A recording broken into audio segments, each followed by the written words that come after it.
Technical Insight. I'm Benita Waters, and today we're talking to Tom Shiflett, the department head for HVACR. Tom, welcome.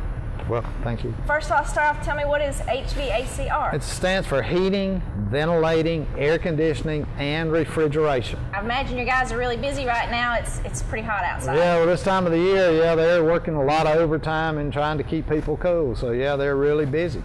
I've had some of your former students out at my house working on my air conditioning, and I know some things have changed over the years. He mentioned the SEER rating on our air conditioning. Can you maybe tell people what that means? What the SEER rating is, it stands for Seasonal Energy Efficiency Ratio, which is how much work do you get out of it for what you pay for.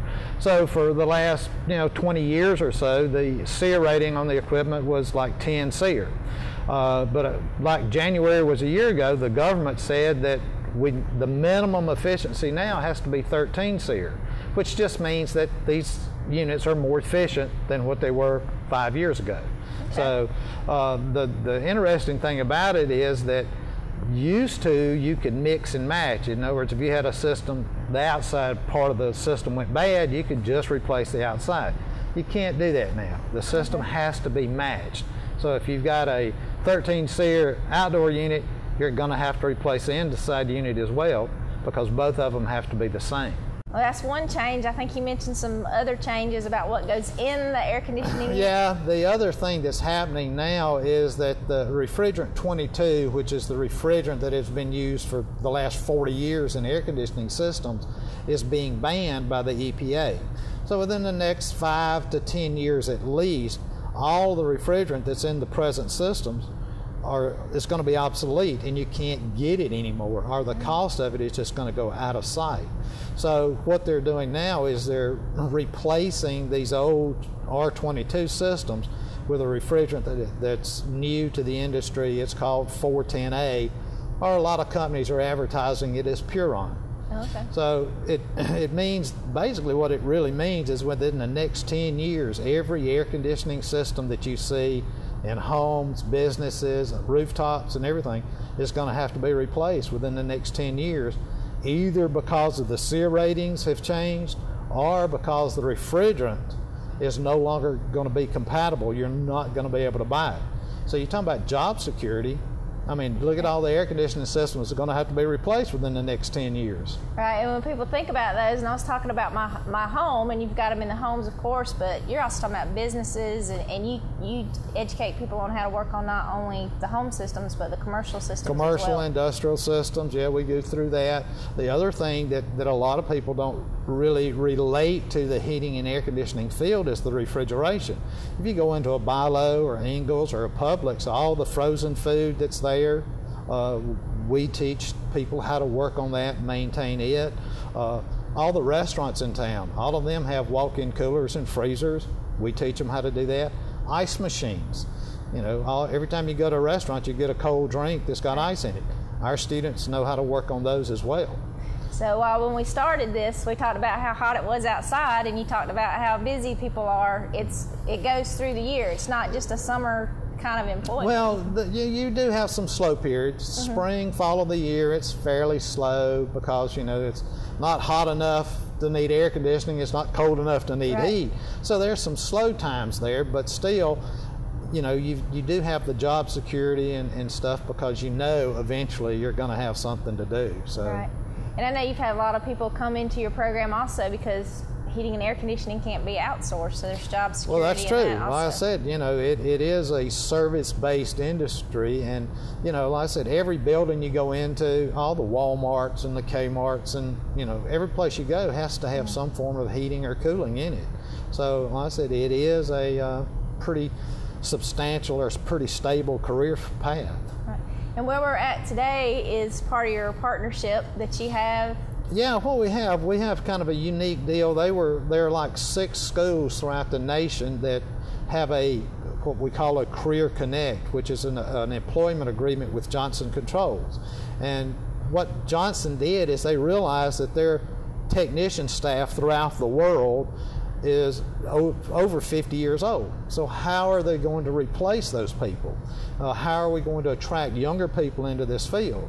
So basically what we've done is they've helped us set up these labs and teach a lot of the industrial commercial types of things. And then the other thing is they will guarantee 5 students every year a job as long as you meet their qualifications. The last guy that went to work with them, he's making pretty decent. I can't tell you how much, but he's got pretty good. He's got job security. You know, it's retirement, you know, profit sharing, the whole deal. And Johnson is one of the top 50 companies in the world. So it's a great opportunity for some of the younger guys. And because of that partnership, and we're in this lab, you got all this, you got state-of-the-art equipment here for them to work on? State-of-the-art, right. It's the latest control systems that are available. We have a lot of the air handlers, the variable air volume systems, things that you would see in the most any high-rise office building downtown, any of the schools around town, things like that. And the other part of this is it's not always the mechanic part of it. If you're dealing with Johnson, you've got to be computer literate. You've got to be able to get on the computer, set these controls up, do all this kind of stuff with them. The other part is in the commercial refrigeration. Example, Bi-Lo's or Ingalls. If they have $10,000 worth of frozen food in a display case, they don't want to wait till all that starts melting before they call a serviceman. So what they do is put sensors in all of the display cases in the stores, and if the temperature gets out of range, then it's going to sound an alarm, it's going to call someone, and they will end up calling the service technician. He can call it up on his laptop, find out a lot of times what the problem is, and be at the store making a repair before the store ever knows there's a problem. So it's kind of a high-tech deal when you get into that type of thing. But there is some of the mechanics part. You got to change motors and compressors and things like that as well. Well, your classes are hands-on. You teach all that in, like so we're in this lab, but when are your classes offered? How can they come to We school? have both day and night classes. Our one-year diploma certificate program is from basically 8 in the morning till about 2 in the afternoon, full time during the day. At night, our classes will start somewhere around 5:30 or 6 and go to maybe 9:30 or 10. Now, if you're coming at night, it's going to take you a little bit longer to finish our program. So it may be 1.5 or 2 years at night, but we try to work with the students the best we can to meet their schedules and, you know, whatever they need to do. Okay. And you mentioned you have a diploma program, like you have a certificate, and they could get the hands-on stuff, maybe start working, pick up their gen eds, or they can do it all at one time. Yeah, it just depends. Like I said, we do try to work with them the best we can. Like I said, if they come part-time, do the hands-on types of things first, and then come back and take some of the academic type classes, the math, the English, those types of things later on. We also have an option where they can get an associate degree. They can take our program and then take maybe 12 hours of some of the other programs around, or take some of our advanced air conditioning classes and, you know, take those added on to the diploma, and they can get an associate degree in what we call general technology. Okay. What if somebody wanted to talk to you some more about what they've heard today, they're interested in it, how do they get in touch with you? You can give me a call. The number is 250-8384 that goes into my office, or the other one, we have several other instructors, their number is 250-8453.